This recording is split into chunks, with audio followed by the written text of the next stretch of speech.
में अभी हमारे माननीय प्रधानमंत्री श्री नरेंद्र मोदी जी कहते हैं कि 2 गज का दूरी रखो, है ना। कोई कोई बोलता है 6 फुट का दूरी रखो।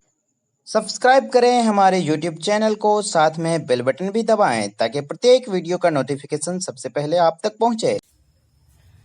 Hello my dear students, as you know we are starting a new chapter for class 11th physics units and measurement. This is lecture number 3.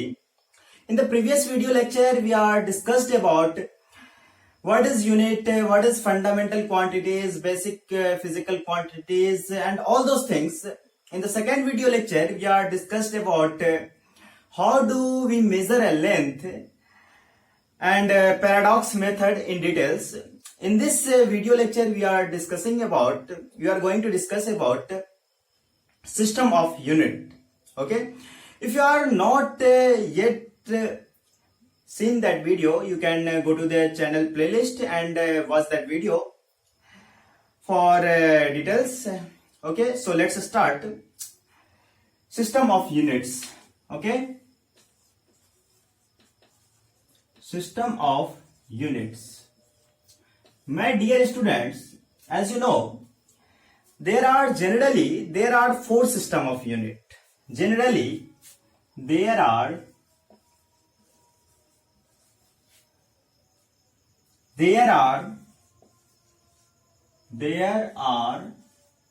4 system of unit.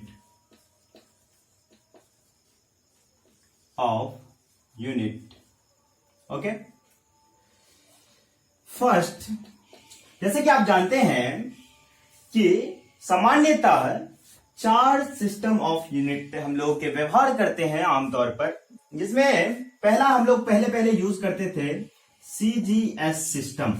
Okay, CGS system जिसमें length को centimetre में major किया जाता था. ग्राम, जी for ग्राम, यानी कि मास को ग्राम में मेजर किया जाता था. सेकेंड, यानी कि टाइम को सेकेंड में मेजर किया जाता था. SEC लिखते हैं टाइम. ठीक है, इस पद्धति में सेंटीमीटर ग्राम सेकेंड पद्धति में कोई भी लेंथ को सेंटीमीटर में किया जाता था. सीजीएस पद्धति में ग्राम मास में किया जाता था, मास को ग्राम में कन्वर्ट करके किया जाता था मेजर, और एस में सेकेंड यानी कि टाइम को सेकेंड में मेजर किया जाता था. यह सीजीएस सिस्टम में. ठीक है, और सेकेंड नंबर सिस्टम का बात करें तो सेकेंड नंबर सिस्टम हो जाएगा मेरे प्यारे बच्चों एफपीएस पद्धति. FPS system. ठीक है, एफपीएस सिस्टम मेरे प्यारे बच्चों फुट. ठीक है, foot pound second. P for pound, S for second. Okay, उस समय लेंथ को फुट में मेजर किया जाता था. लेंथ को फुट में, पाउंड यानी कि मास को पाउंड में. अभी हमारे माननीय प्रधानमंत्री श्री नरेंद्र मोदी जी कहते हैं कि 2 गज का दूरी रखो, है ना. कोई कोई बोलता है 6 फुट का दूरी रखो. तो क्या हुआ इसका मतलब, यानी कि जिसका मतलब यार्ड बोला जाता है गज को. ठीक है, यार्ड, यार्ड. तो 1 yard is equal to 3 foot होता है. कभी कभी अपना 2 गज का दूरी 6 से भी बोला जाता है. ठीक है, तो लेंथ में किया जाता है, और पाउंड को, मास को इसमें पाउंड में, और टाइम को सेकेंड में. ठीक है, फिर तीसरा यूनिट का बात करें हम लोग, थर्ड में हम लोगों को एमकेएस पद्धति यानी कि एमकेएस सिस्टम. मेरे प्यारे बच्चों, इसमें लेंथ को मीटर में, मास को किलोग्राम में, शॉर्ट में लिख रहे हैं केजी, और टाइम को सेकेंड में मेजर किया जाता था, यानी कि टाइम को सेकेंड में. ठीक है, आप इसमें एक चीज कॉमन देख रहे हैं मेरे प्यारे बच्चों, सेकेंड हर जगह सेकेंड कॉमन है. सेकेंड, यानी कि टाइम को एक ही चीज में मेजर किया जाता था। अब चौथा है एसआई सिस्टम। एसआई सिस्टम, अब ये सिस्टम लास्ट सिस्टम आया, तो क्या जरूरत था ये जब पहले से तीसरा सिस्टम, तीन सिस्टम तक था ही, तो ये क्या जरूरत था कि ऐसा सिस्टम लाने का? What is the reason behind it? जब 3 सिस्टम ऑलरेडी अवेलेबल था, CGS system, FPS system, MKS system, SI system, फिर आने का क्या जरूरत पड़ा? तो मेरे प्यारे बच्चों, अगर हम मान लीजिए कि चाइना में हैं या फिर दूसरे कंट्री में है, वहां पर मान लीजिए कि लेंथ को सेंटीमीटर में मेजर किया जाता है, फिर दूसरे कंट्री में फुट में मेजर किया जाता है, तीसरे कंट्री में मीटर में।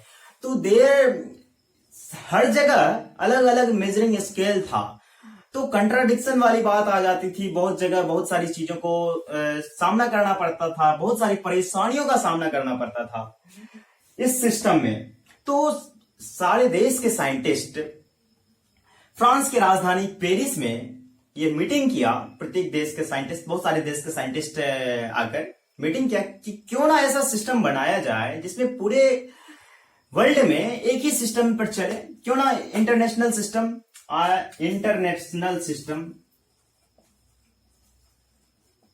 इंटरनेशनल सिस्टम बनाया गया जिसमें प्रत्येक जगह एक ही चीज में मेजर किया जाने लगा। ठीक है, इंटरनेशनल सिस्टम में, जिसमें मास को केजी में, ठीक है, मास को केजी में, इसके बाद इस तरह से अपना सबका अलग अलग अपना इस तरह से हुआ। ठीक है, और अब हम बात करते हैं तो इसका जो बेसिक फंडामेंटल क्वांटिटीज है, जैसे कि हम लोगों ने पहले पढ़ा था कि 7 बेसिक फंडामेंटल, बेसिक और फिजिकल क्वांटिटी में 7 फंडामेंटल क्वांटिटीज होते हैं। तो यहां पर हम लिखने के लिए जा रहे हैं। ठीक है, तो एक चार्ट बनाएंगे। चलो हम लोग एक चार्ट बनाते हैं, सिस्टम ऑफ यूनिट को एक चार्ट बनाते हैं।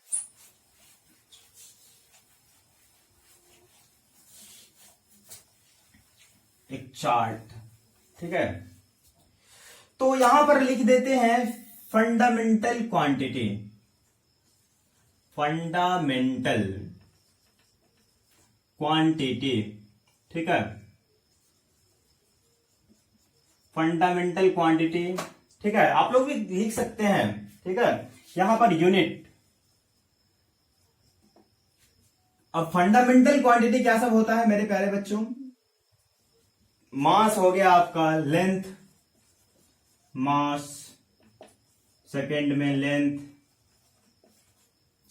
थर्ड में mass, length, time, electric current, fourth में इलेक्ट्रिक करंट,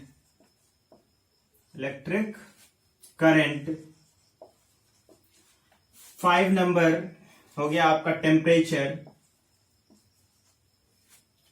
6 नंबर हो गया आपका लुमिनस इंटेंसिटी।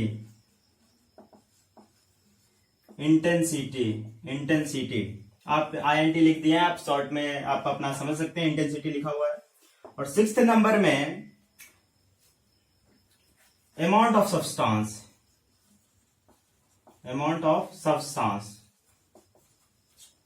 और इस सब का सारा यूनिट है, तो यूनिट हम यहां पर लिखने के लिए जा रहे हैं मीटर। मीटर का किलोग्राम यानी कि केजी। ठीक है, शॉर्ट में केजी बोला जाता है किलोग्राम का। आप सभी बचपन में यानी कि 9th में आप इसको डिटेल्स में पढ़े होंगे थोड़ा सा, यहां पर तो हम लोग डिटेल्स में जानेंगे। मीटर, लेंथ को मीटर स्मॉल m के द्वारा डिनोट करते हैं मेरे प्यारे बच्चों। टाइम को सेकेंड, SEC भी लिखा जाता है, तो S।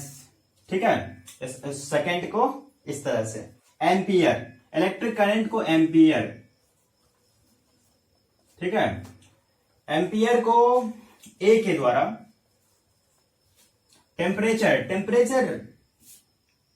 टेम्परेचर का क्या होगा मेरे प्यारे बच्चों? केल्विन। केल्विन में हम लोग मेजर करते हैं इसको के, और थीटा भी कई बुक में आप देखेंगे थीटा भी लिखा हुआ रहता है। लुमिनस इंटेंसिटी को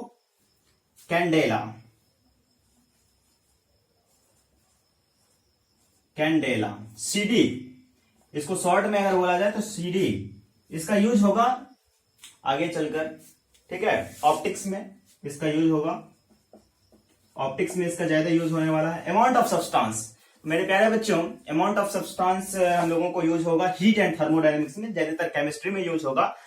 अमाउंट ऑफ सब्सटेंस का हो गया आपका मोल, ठीक है। तो ये चीज केमिस्ट्री में आपको यूज होगा मोल, और ज्यादा यूज होगा क्योंकि केमिस्ट्री में मोल कॉन्सेप्ट से ही स्टार्ट होता है, ठीक है। मोल का मतलब होता है, एक छोटा सा एग्जांपल, छोटा सा मैं बताने का प्रयास करता हूं मोल का के बारे में। मोल का होता है, मोल एक ग्रीक वर्ड से आया हुआ है जिसका मतलब होता है हीप मतलब होता है कोई भी चीज का बहुत बड़ा ढेर, वही मोल का कॉन्सेप्ट है, पढ़ेंगे हम लोग डिटेल्स में। तो आज के लिए इतना ही काफी, फिर हम लोग डिटेल्स में बात करेंगे अगला वीडियो में, कि उसमें हम सप्लीमेंट्री यूनिट की बात करेंगे। प्लेन एंगल्स और सॉलिड एंगल, अगर हम लोग या फिर कोई भी बंदा, कोई भी स्टूडेंट्स 10th का एग्जाम देते हैं तो किसी कारणवश वो पेंडिंग में हो जाता है या फिर फेल हो जाता है या फिर बहुत तरह के रीजन होते हैं, तो सप्लीमेंट्री से एग्जाम देकर उसको पास किया जाता है। तो वही चीज सप्लीमेंट्री यूनिट के बारे में हम लोग पढ़ेंगे, थोड़ा छोटा सा आइडिया दे दिए हैं, ठीक है। तो thanks for watching this video. If you are not subscribe this channel yet, then subscribe this channel and also share